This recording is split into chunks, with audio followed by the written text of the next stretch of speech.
date because sometimes there's a repeat, and I try to keep it fresh every year. So you can come back next year, hear more.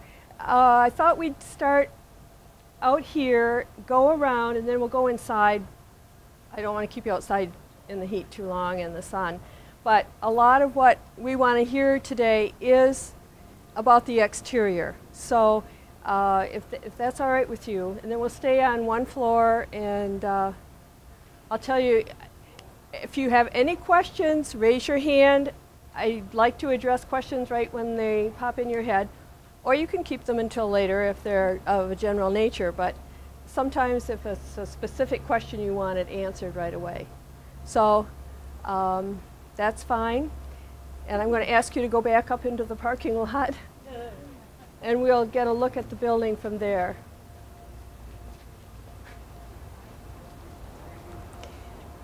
The very beginnings of this area started with William Oliver, who was part of the contingency of the soldiers that was stationed at Fort Meigs back in the War of 1812. And he served under William Henry Harrison, who later became President of the U.S. Oliver was a scout. He was from Cincinnati. He was stationed there, did some one account calls him the intrepid scout because he went through lines and got information, etc. After the war, he and a group of friends or partners from Cincinnati had a land company, and they came up and purchased a tract of land in this area. It's still on the tax books as Oliver's Plat, and they were planning to develop it. They built a warehouse, which is the stockade-looking building on the Seal of Toledo. It was over in Port Lawrence. This was Port Lawrence at the time.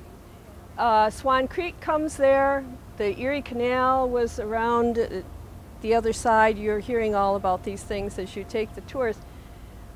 But it got to be a little recession, and land speculation was not doing well, so his partners got out of it, and it kind of went into default.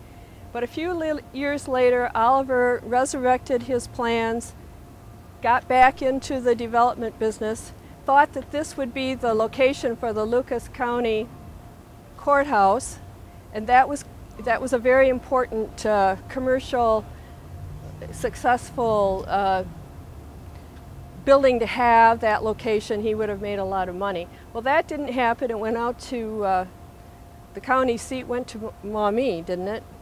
Fred's my. And so this was left unwanted.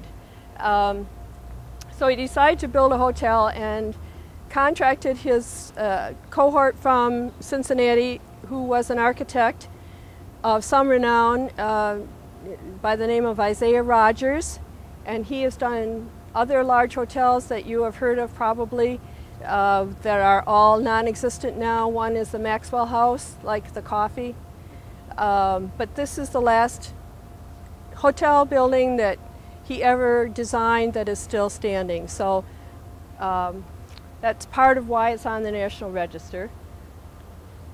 It was designed with a courtyard, which you will go through and see inside. Originally, the building came out a little bit this way. I don't know why, but the kitchen was there, and we have a drawing from the old firehouse. The fire department had drawings of every building and locating what kind of heat source it was, if it was fireplaces or and where they were located and whether or not they had water buckets. It's kind of interesting, but it shows the building as a little bit bigger this way. You can see on the line, the tar line going, and then you can see the beam line that comes out this way. When we bought the building in 1990, there was an addition, a kind of a, not a lean-to addition exactly, but something that came out there and was where this depression is here. We kept the 5-foot retaining wall, but took down the rest because it was an addition. It had no historic significance to the building.